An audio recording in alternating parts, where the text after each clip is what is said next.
Hey guys, welcome back to my channel if you're a returning subscriber, and a big fat welcome if you're new around here. My name is Azrnyx, and in today's video I am building a Christmas build for you guys, and I'm actually doing a snow globe. I had a lot of fun with this build. It was definitely a bit interesting, and rather than use the roof tool like you'd expect, and I suspect this is going to be the reason why a lot of you are here, is to figure out how I actually managed to do a perfect circle, and that is just with the Get to Work hover lamp, I think it's called. Yeah, I literally like sized it up, made a basement layer and then sized her up until I got the size that I wanted. Basically I had to make sure that I was going to have enough room for like a little cottage, obviously, but yeah, went from there. I realized I had to make the basement wall height just a little bit higher as well, because the size that I wanted, it was too big for just a single wall height. What I'm doing now is placing down a whole bunch of basically just floor tiles, obviously, because I'm going to do, as you can see right here, the perfect pedestal right the way around to give my snow globe a bit of a border, make it look like it's actually a snow globe. So that's what's happening here. But yeah, I personally am so looking forward to Christmas. This is obviously pre-recorded, and I'll upload it, well, actually tomorrow. So it's not even pre-recorded, but it is, like I said, my last build of the year. I don't think I'll upload one again this year because I'm going to be away holidaying. First I'm going to the South Island, and then I'm heading down to my hometown of Taupo, so I'm so excited for that. Kiwi Christmases are a lot of fun. I've only spent 2 Christmases, I think, in England, and that's when I lived there. But yeah, they were fun in themselves. I suppose snow was a novelty for me because in New Zealand we don't have a lot of it. Like, we've got snow, but it definitely doesn't snow as often as, I suppose, colder parts of the world, obviously. But yeah, it doesn't compare because it's always such a warm Christmas. We have summer Christmases, so we spend our day on the water. We go to the beach or the lake or the nearest body of water, and we'll spend the day water skiing and just having fun in the sun, and then we'll go home and we'll have a barbecue. Yeah, basically just spend the day working on our tan. It is a lot of fun and I absolutely love it. I wouldn't have it any other way. But I do sometimes wonder about the snow, if I'm being completely honest. What are your guys' traditions like? Do you have any fun things that you do that maybe not everyone does? Is there like some crazy traditions that you do, I suppose? I'd love to hear, so let me know. Or like, even if you don't necessarily celebrate Christmas, what do you do for your holiday? Yeah, love to hear about it. This year I'm spending Christmas Day in the South Island, would you believe? So yeah, that's going to be a lot of fun. I'm really looking forward to it. Spending time with my partner's family, so that will be excellent. We're going to go to the river, I can imagine, and we always end up making dams, just random little dams in the river. You know how you do when you're kids? It's just a fun way to reminisce and relive childhood, and that's what I'm so looking forward to, is just going to the river and having fun and doing that sort of stuff. So yeah, I love the holidays. And this year, I know for everybody, it has been a long time coming. It's been a hard year for so many people. So it's going to be good for everybody to just breathe and have a moment and collect themselves and enjoy time with family, because we so need it, don't we? I mean, I can't be the only one. So yeah, I'm very much looking forward to that. But yeah, anyway, man, I am not gonna lie, I have been struggling with these voiceovers just recently, if I'm being completely honest. I suppose it's partially why I'm so looking forward to my full-on holiday, because voiceovers are a big fat struggle for me, but I know a lot of people prefer them. So yeah, here I am doing a voiceover for you guys. But I'm definitely positive that I'm not the only one that struggles with this. I run out of stories to tell you guys, or I think I have, and then I look back at my life and I'm like, what have I done that's interesting? And honestly, just about got attacked in Fiji is probably the only thing that I can think of right now, and even then that's not like a fun story, so like, why? Oh well. I'll save that for a more serious video, I suppose. I do have a question though, actually, now that I'm thinking about it, for the Americans in the world, or actually this could go out to pretty much everyone. In New Zealand we have things called Ag Day at like primary school, because I went to a country school. I'm a country rural girl. Basically it was a day where you raised a calf or a lamb, and then you took it in, you walked it around the ring, and you got judged for how pretty your cow was, like as in terms of like how well you looked after its fur, coat, whatever. And then one more thing, it was like calling it and having it come to you without the lead or something like that. And those were like the 3 things that we got judged on. But I want to know, is that just a New Zealand thing? Like, do other countries have things like Ag Day or Pet Day, I suppose is another way of calling it? Because I think kids were allowed to bring in like their cats and dogs as well. Is that like a common thing? Have I asked this already?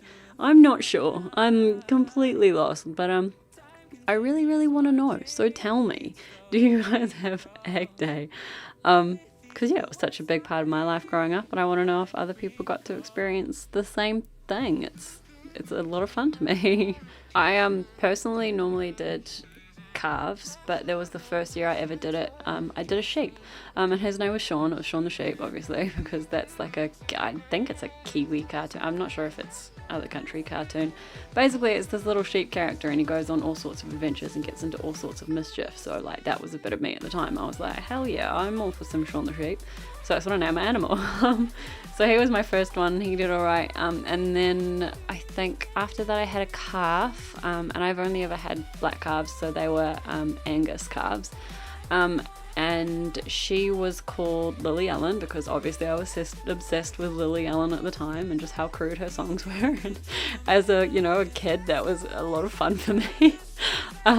So then there was Lily Allen, and then I had one called Zoe, because I really love short, snappy names, and I wanted my girl to be called Zoe. And then finally, and my all-time favorite calf of all time that I ever had, her name was Moo, and she didn't do very well at being led, and she sucked at coming when she was called, but she won best coat, which is surprising, because normally that's like a Jersey calf thing.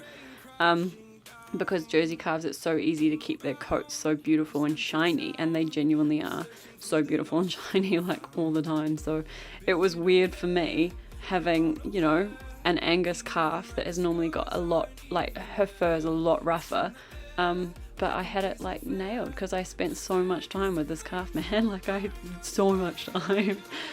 But she was beautiful, and I loved her to pieces, and I miss her every single day. She lived a long and happy life.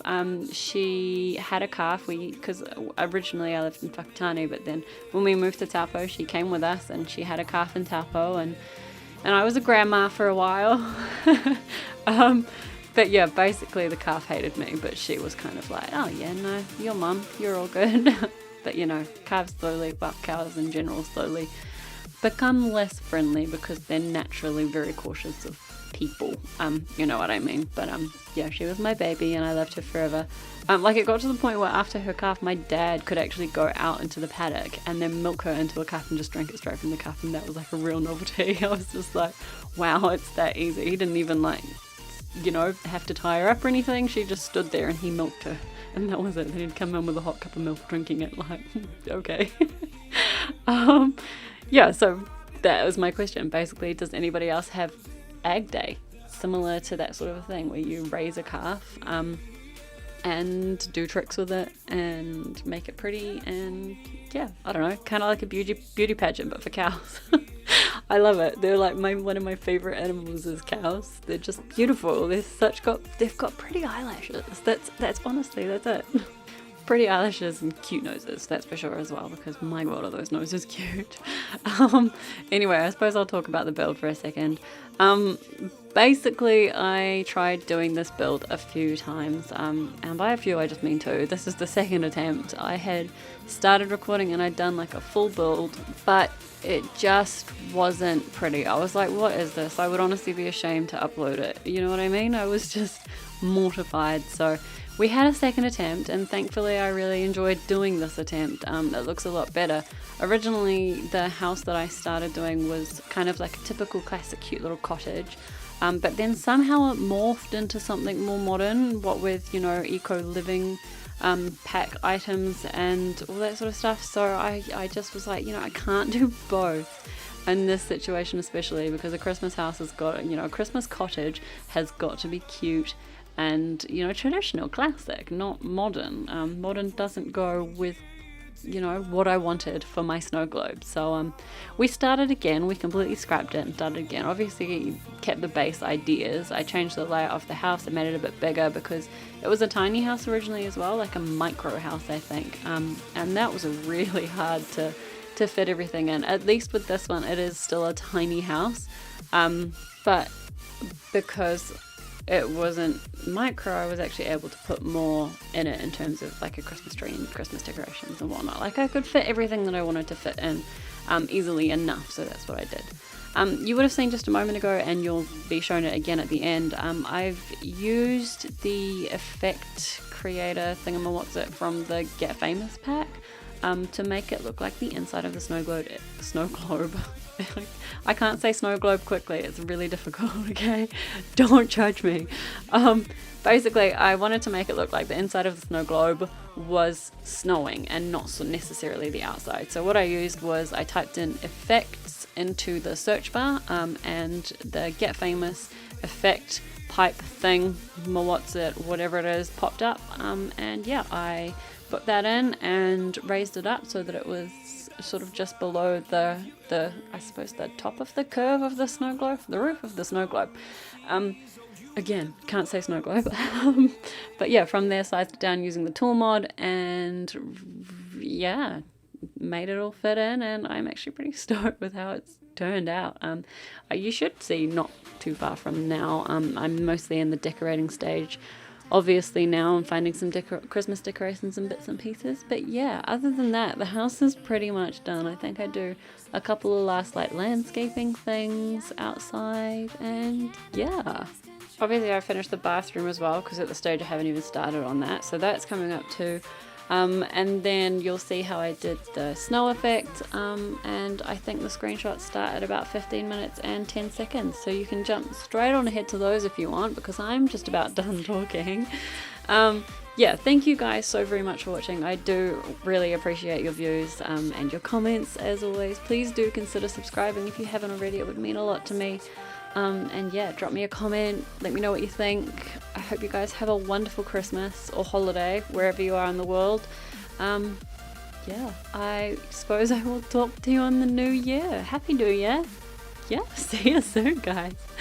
Okay, bye.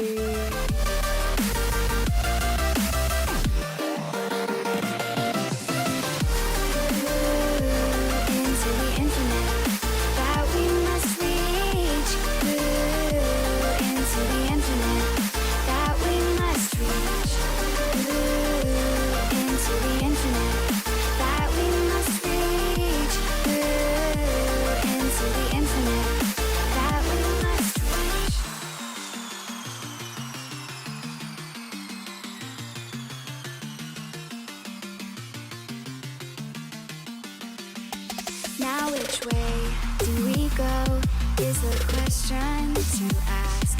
There are so many choices that it's hard not to look past. What is real and what is fake, and the risk we have to take. Will we know what is throwing up our balance? We're trying to find ourselves without the defining words. We can no longer hold on to what only makes us hurt. We cannot sink into the dark. The vertigo is getting sharp. There's something greater than ourselves that we must reach for.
to leave this town, cause lately I've been feeling down.